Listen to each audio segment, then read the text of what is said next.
How will you use statistical methods for analyzing socio-economic inequalities? What is the history of this 24th district? What is this Ganga Sagar Mela, which happens in West Bengal? How can we ensure that the government becomes more and more efficient? What is single window system? It's a very funny saying about stats. The stats reveals what it has to conceal and conceals what it has to reveal. How do you react to this?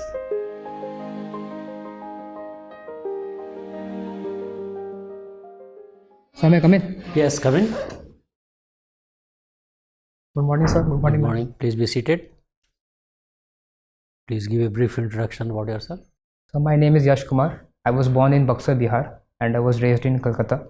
So my educational background is from Kolkata St. Xavier's College in statistics background, and this was my first attempt in UPSC, and I hope that I clear it this time only. Yash, you have studied stats. Yes, sir. What purpose does it serve in the governance?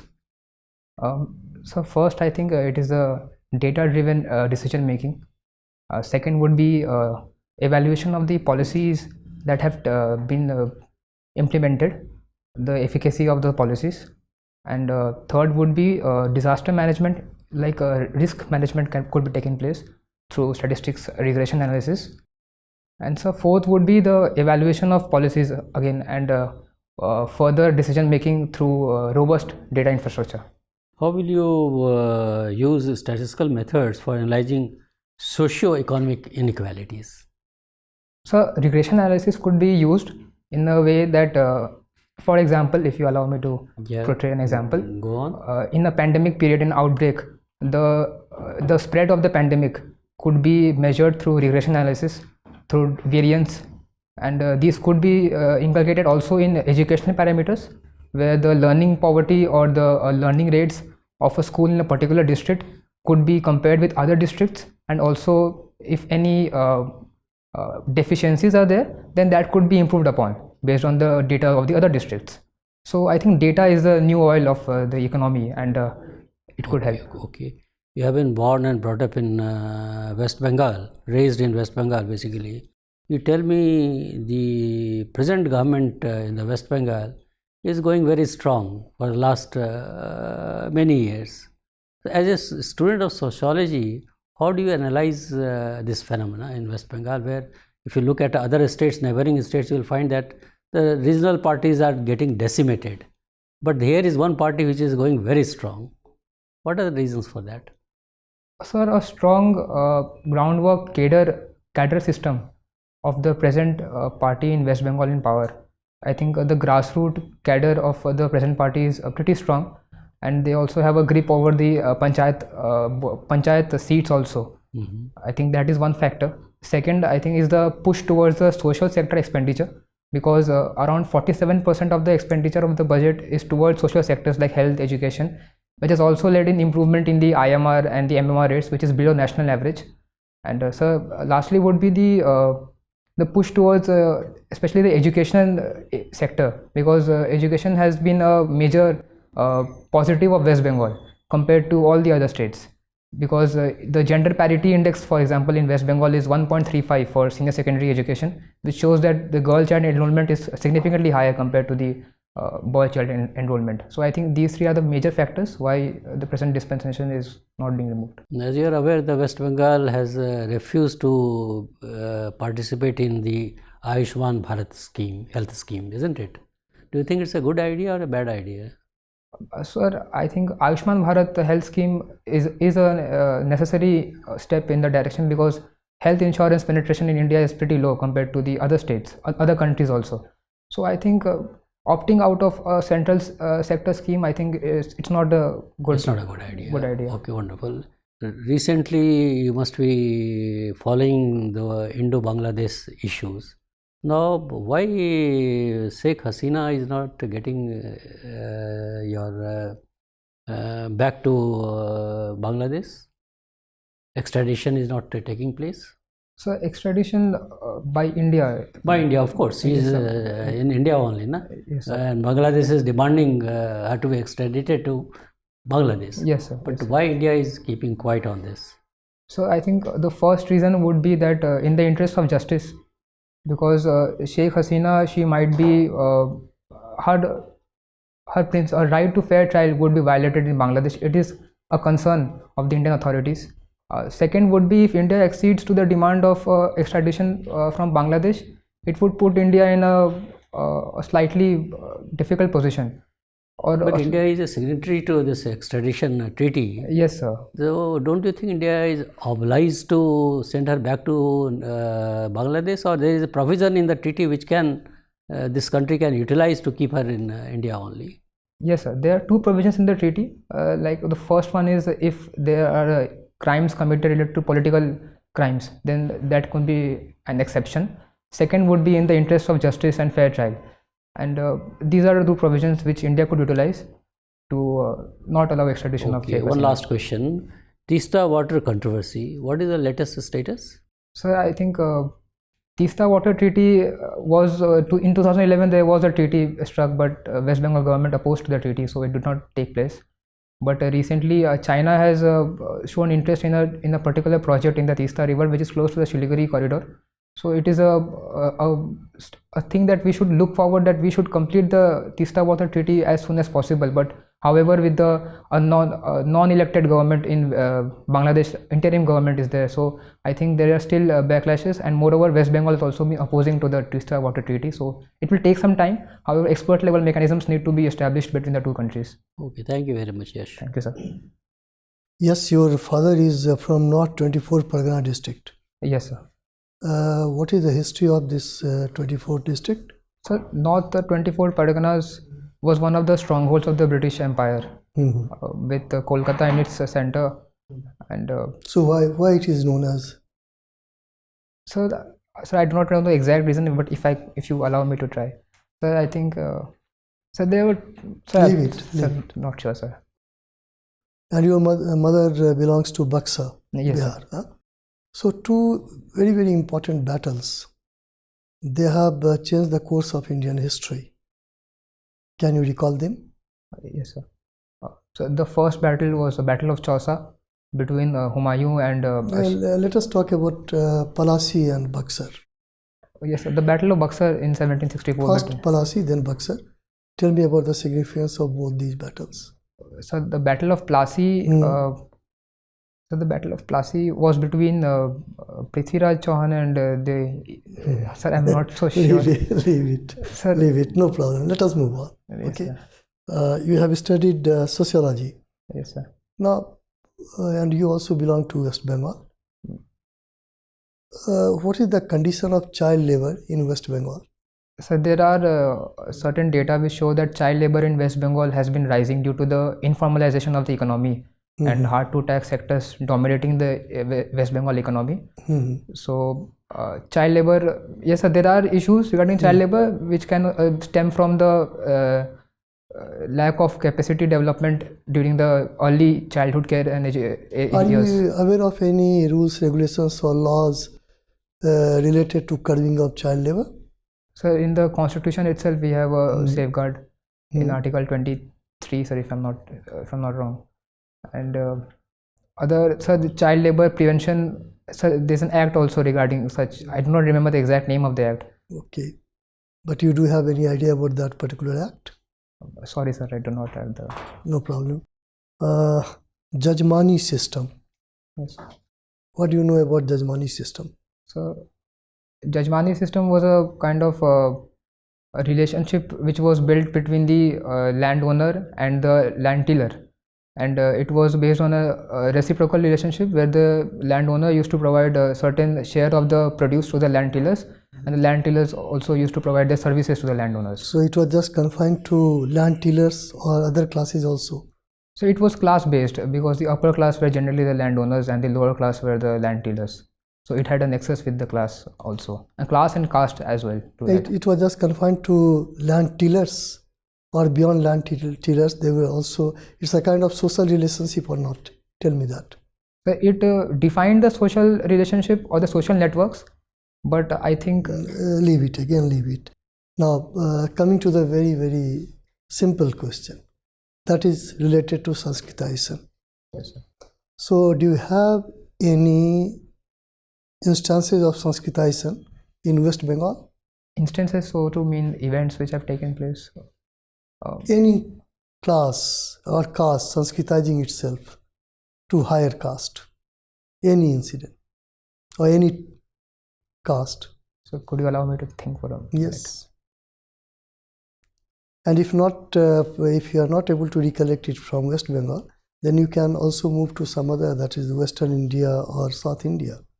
Sir, one prominent example which comes to my mind is the adoption of the Janev system, which was restricted to the upper caste, but now it is prevalent in the lower castes as well. So it is a kind of Sanskritization. Which is the lower caste? I am just asking the name of that particular lower caste from any region. So today, sir, most of the lower castes they Okay, perform. no problem. Let us again move on. In your opinion, capital punishment should be abolished or not? Just reply as a sociologist. So yes, sir, it should be abolished. It should be. Yes, sir. What is the current provision? So currently, the Supreme Court takes the final decision regarding capital punishment based on mitigating and aggravating circumstances. And the Supreme Court in the Bachchan Singh case also held that it should be given in the rarest of rare cases, and the state should ensure that there is no reform, there is no chances of reformatory processes of the accused. Only then capital punishment could take place. And recently, in a report released, I think Supreme Court it held that there are 139 cases of death penalties which were granted by the lower courts, but the Supreme Court had refused all of them. So I think Supreme Court also aligns with the view that death penalty should be given in the rarest of rare cases. Yeah. Okay, thank you. Yash. Thank you, sir. Yes. Yash, what is this Ganga Sagar Mela, which happens in West Bengal? Ganga Sagar Mela happens on the Sagar Island of West Bengal in the month of January and February, most probably. And that is all, ma'am, that I know about. That is all you know. Okay. One is Ganga Sagar Mela, as you said, that it happens in the month of January, Yes. right, or February, whatever. And another which is happening in UP, where? Ma'am, in Prayagraj. Prayagraj, Kumbh Samagam, right? So this Kumbh and Ganga Sagar Mela both happens on the Ganges, on the sides of Ganges, right? Yes, ma'am. Banks of Ganges. Why one is so popular and another is not? Ma'am, Ganga Sagar is also popular in the sense that there is a saying that Ganga Sagar Mela kar liya to sab kar liya. There is a saying like that in Bihar. I don't know the exact thing, but that is the main thing that they want to convey. But Kumbh Mela is more popular because of the frequency with which it occurs every 4 years, and this Mahakumbh Mela, I think it was after 120 odd years. I do not remember the exact time. And so the frequency with which it occurs, that's why Kumbh Mela is more precious. Which has more frequency? I think Ganga Sagar Mela has more frequency. It occurs, I think, I do not know for sure, but I think every year it occurs. Chalo, leave it. You just look into it. Being a student of sociology, you tell me what is the relevance of such religious congregations?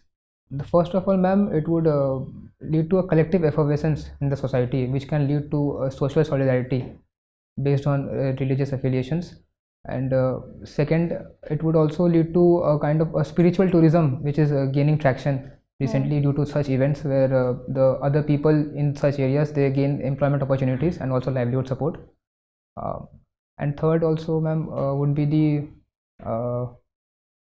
it would be the equal emphasis of both women and men in such congregations and religious events, where both women and men are entitled to the same treatment in such villages, in such congregations. So it also helps in elevating the position of women and reminding the society that women are an important aspect of society. Okay, fine.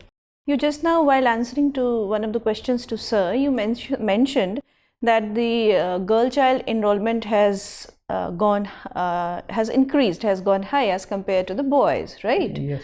So if it is so, if it is true, then where are the girls going when it comes to higher education, technical education, or in the workforce? Why this number, the same number, is not reflected when it comes to higher education, when it comes to technical education, and when it comes to workforce? Where is this problem? As a sociological perspective, You tell me whatever perspectives you would like to tell us. Yes, ma'am. First, ma'am, would be the prevalence of patriarchy. It is a foremost thing that leads to girls opting out of education after certain years. And second, ma'am, it would be the pressure of the unpaid domestic care work among the homemakers. It does not allow them to participate in the labor force. That is why the labor force participation rate of female is around 37% in India, which is very low. And third would be, ma'am, the lack of credit facilities and structural issues as well, because of lack of capability development and skills. So the girls they are not trained enough to participate in the workforce. So I think these three are the major issues why these numbers not reflect in the workforce. Okay. Recently, America withdrew from WHO. Do you think that India should also do that? No, ma'am, I do not think that India should do that. Why? And because WHO also helps in financing certain initiatives regarding diseases prevalence in India. Because, like example, malaria related surveys, or even treating malaria cases or the eradication of smallpox, WHO has sufficient investments in India for such diseases prevention. And so I think it is not in India's national interest to opt out of WHO. Okay, fine. Thank you. Thank you, ma'am. Yes. Yes, sir. According to a latest announcement by the Department of Government Efficiency of the United States, they have stopped $21 million funding, which was earlier given to improve the voter turnout in India, right? So clearly the manner in which this department functions is quick, prompt and very radical. Do you support this kind of functioning of any government machinery? So, no, sir, I do not support such radical steps, especially in the case which, sir, you mentioned about the voter turnout. So I think these are not in the alliance with the democratic principles of US and also with India. So I think okay. So government efficiency is one of the key issues which the governments since time immemorial have been trying to deal with in India. Our Honorable Prime Minister also gave the call of maximum governance, minimum government. How can we ensure that the government becomes more and more efficient? So the first step would be inculcation of e-governance to refer to the accountability and transparency mechanisms in the government. It would lead to a higher efficiency. Second would be the human resource development by skilling the professionals in the upcoming AI and technology integration. And third would be, sir, also providing them with support, like research support towards certain issues, like so that they have the depository of data and to make a data-driven policy making, so that the policy implementation is also effective in nature. I think. You talked about transparency and accountability. Do you think that these basic and fundamental principles are true when we talk about the functioning of judiciary in India? Yes, sir. These are true. Would you like to substantiate? Yes, sir. Transparency and accountability, sir, in the appointment process, the collegium system, it includes the Chief Justice of India and other judges of Supreme Court who are themselves honorable. Supreme Court has the judges; they have the capability to choose the right judges, and it is, I think. Do you think this is a valid argument in a democracy? Sir, in our democracy, in our constitution, the separation of executive from the judiciary is one of the DPSPs in Article 51. So I think in line with the constitutional principles, the collegium system is valid and transparent enough, I think, for the appointment of judges. So you will not be vouching for any kind of reforms when it comes to the appointments of judges in the higher judiciary in India? So I would be vouching for such reforms, but that reform should be from the Supreme Court's perspective itself. Recently, Chief Justice of India also announced that there would be reforms in the collegium system, then they would be looking into the details of the judges that they are interviewing more rigorously. And I think some other reforms also the Supreme Court CJ has announced, but it's not coming in my mind. So it should be from Supreme Court's perspective itself. You come from the state of West Bengal. Recently a news surfaced that the state government of West Bengal was stalling the certain critical and strategically important projects of the union government for almost a decade. Do you call this federalism? No, sir. Federalism, I think it is the partnership between the center and the states towards. So clearly here this partnership is broken. Okay, tell me that what are the ways in which the union government can compel any of the state governments to follow certain directives? Any constitutional mandate that you can recall? Yes, under Article 355 of the Constitution, it put certain duties on the centers to ensure that the state performs within the constitutional machinery, and it also puts a duty on the center to ensure that the security of the state is also ensured by the center. Right. And moreover, under other article, I do not remember the exact article, but center can give directions to the states in certain issues. Okay, my last question to you. Very recently, the President's rule was imposed in one of the northeastern states. Which state is this, and why President's rule has been imposed there? So the state which you are referring to is Manipur. The President rule has been imposed due to the resignation of the Chief Minister and the inability of the government to appoint a new Chief Minister or to elect a leader in the Legislative Assembly. Okay, thank you. Thank you, sir. So yes, we see that ease of doing business is too low in West Bengal when it comes to the business and all that, investment and all that.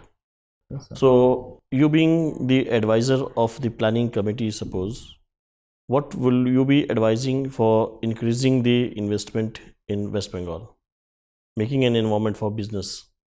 So first of all would be removing the regulatory hurdles, if any, which are present, and also ensure that we do not micromanage the MSME sector.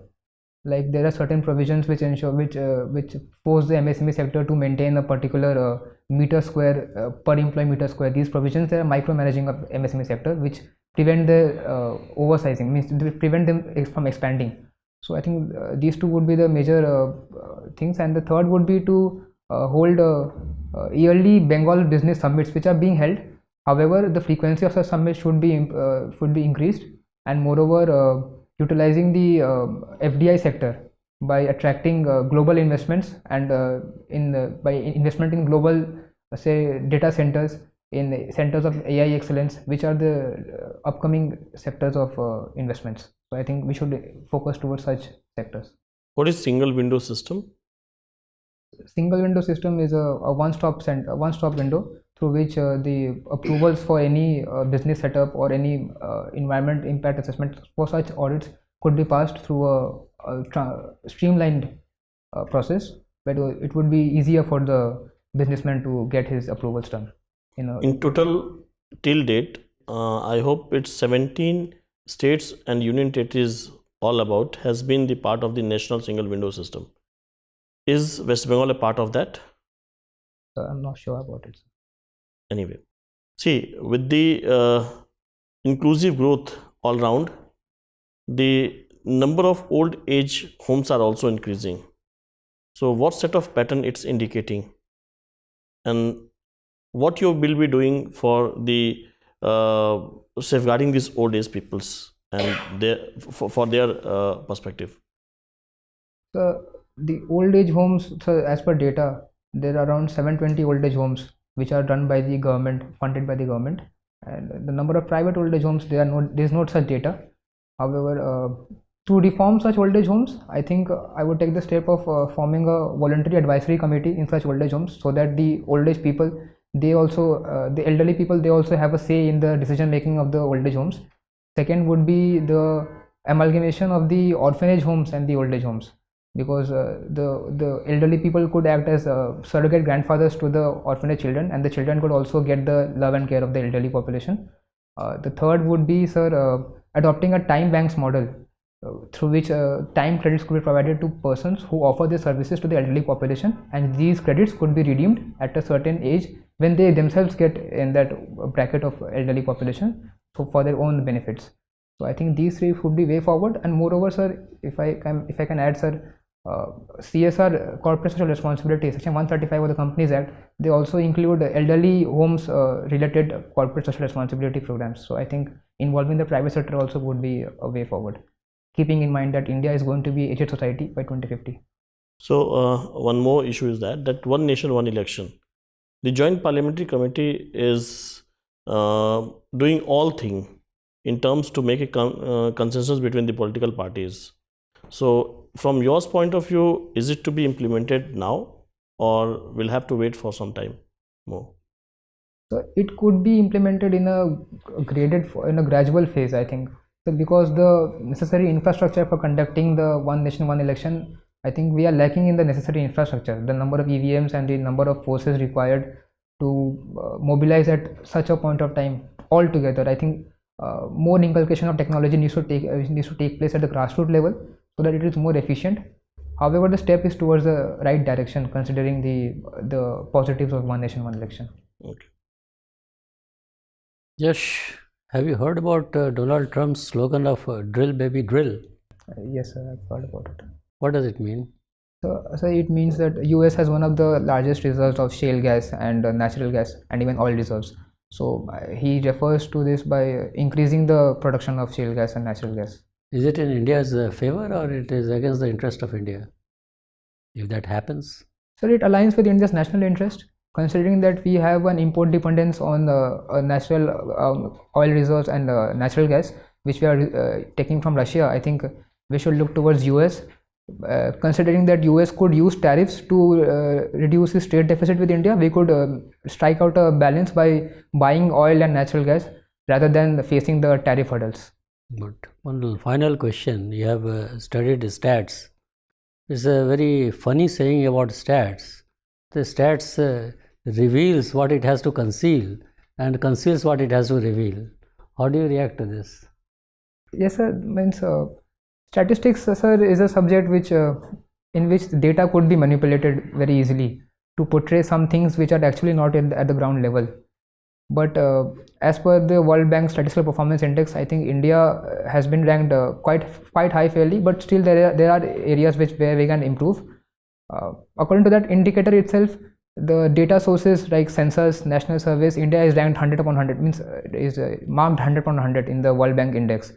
So that is a good step. However, we need to improve on the data infrastructure and the data collection methodologies like the unemployment rate calculation, the CPI basket related issue. So I think we need to look forward to such issues, keeping in mind that we should also ensure data integrity. Okay, thank you very much. Yes, it was nice interacting with you. Your interview is over. You may go now. Thank you, ma'am. Thank you, sir. Thank you, sir. Sit down, Yash. Thank you, sir. When is your interview, Yash? So 19th March. 19th March. And your first attempt, you said no. Yes, sir. How was your experience with us today? So it was very good. Good experience. Any scope for improvement? So I think I over elongate the answers sometimes. I should stick The to answers are good, but the only thing you have rightly pointed out, rightly mentioned, that it has to be very, very crisp. yes, sir. Isn't it? Very, very focused, crisp answers, Yes. and wait for a counter question. Isn't it? Then it will improve the quality of answers also. You are a good candidate. Yes. Absolutely no doubt about it. And whatever little time we have spent with you, our impression is that you stayed honest, tried to explain to the best of your abilities. The test of your personality, isn't it? Not the test of your knowledge per se. Knowledge has already been tested. Yes. Personality, whether you are a man, an honest person or not, absolute person of integrity or not, honesty of purpose on all your statements or not, whether you are getting into the area of conjectures and guesswork. So these things are seen. So our advice to you is that if you don't know anything, don't get into or stray into the area of guesswork. No conjectures, no surmises. Make it a point. The moment you start answering questions based on guesswork, you had it. It will impact your personality. You getting my point or not? Yes, sir. So that is one. Stay honest and try to give very crisp answers. Yes, sir. And balanced views also. Like one nation, one election. We were very happy to listen from you, where you have given pros and cons of both. Yes. Suggested yes, a nation should go for, but it should prepare itself also. And for that you give your arguments. This is good, well taken argument. Such kind of questions, if you are asked, try to give very pros and cons of both, and before taking a view and all that. Don't be very self-opinionated or judgmental in your views. Okay. Yes, sir. Otherwise, again, you are basically from Bihar, migrated to, your father has migrated to Bengal, and is working in the police department, I believe. Yes, sir. So prepare police reforms also. That is very important, because our anticipation is that something related to police reforms may be questioned looking at your DAF, isn't it? And a historical perspective, what all have been the recommendations for reforming the police from time to time, and what is the current status, and what technological innovations or developments have taken place in the field of police reforms, which is very important. Yes, sir. And in that case, your IPC, CRPC and Evidence Act, they're renaming and they're expanding their nature. General idea you should have. That is number one. Number two, you are a student of sociology, Yes, sir. isn't it? Yes, sir. Recently, the RG Kar hospital incident is well known. It had so what has changed from Nirbhaya to Yes, sir. is Abhaya, isn't it? So what has changed from Nirbhaya to Abhaya? Has anything changed in our country? Only laws? Why our policies don't work in our country? Those kind of questions. So Nirbhaya Act, what is the act? What are the provisions of that act? And what are the issues from the sociological point of view? Why, despite so many acts being in place, still you are not able to check this kind of incidents? Okay, so that will be another issue. Another third issue will be state center, because Bengal is one state which defies center, isn't it? Which is known fact. Yes, sir. So in the interview, they may ask you one about what are the areas of dissent, what are the areas of differences. So 3, 4, 5 areas you should be able to like the role of CBI and all that, how it has evolved and all. So that could be one. Another question we have already asked you about the investment not properly taking place, private investment not coming. So recently, I think Bengal has taken some steps, and this was also organized, your Yes. investment and all that. So read about that. Then third issue is because Bengal is a bordering state with Bangladesh. So Bangladesh may come up in discussion very prominently. Yeah. Yes, sir. One is the border dispute. What are the India is wanting to fence the border. Bangladesh is opposing to it. Why Bangladesh is opposing? There is an agreement of 1975. Why Bangladesh is talking about that agreement of 1975? So go back and just read on that, so that you are able to make out your points, 3, 4 points. What is India's stand? What is Bangladesh's stand? And what is the possible solution? So that is one issue. Sheikh Hasina's extradition is another issue, and you are aware of that. Yes, sir. Then Teesta river, water river issue is another historical perspective of that. And what was Bangladesh's, our West Bengal's stand, and after that how this issue has been settled. And you have rightly pointed out the China's interest and all that. Yes, sir. So you have to have a very clear view about that. And now Pakistan's interest in Bangladesh, China's interest in Bangladesh, and what recently American president has said. Yes, sir. Isn't it about that? Let Indian Prime Minister Deal with Bangladesh. Exactly. So that could be one area where this will, apart from sociology and all that, these are areas which are coming to our mind, that these questions related to these areas will definitely be covered.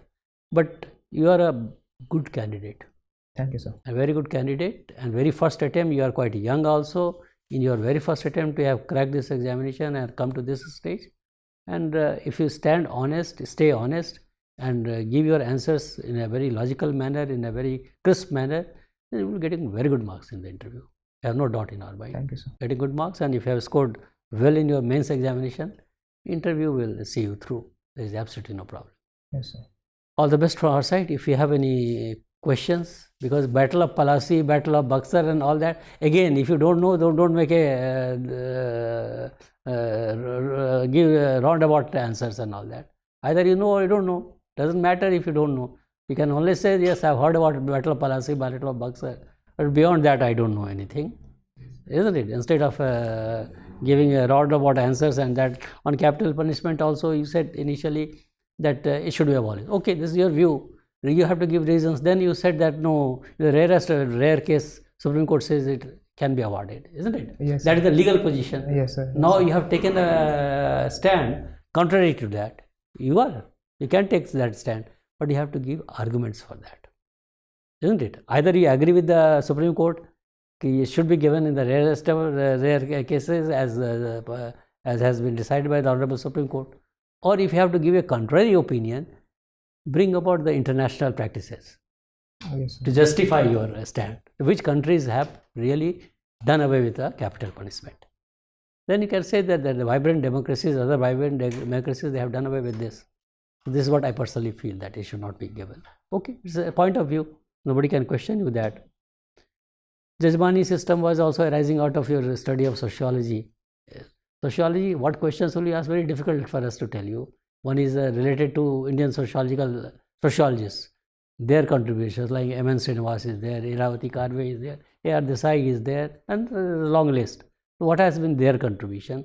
And whether another is its impact in the contemporary India, like one question our colleague has asked you, that have you noticed Sanskritization taking place in modern India? There your answer was very general. It is happening after a lot of persuasion. You could think of sacred thread and all that.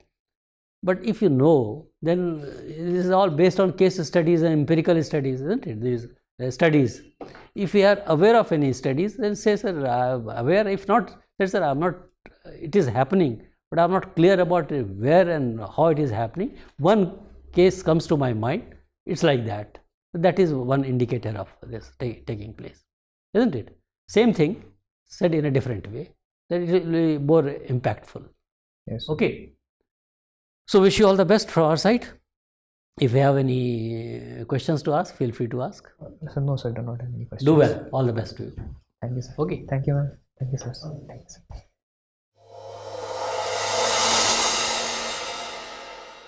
For more informative content, like, share and subscribe, and do not forget to press the bell icon to get the notifications.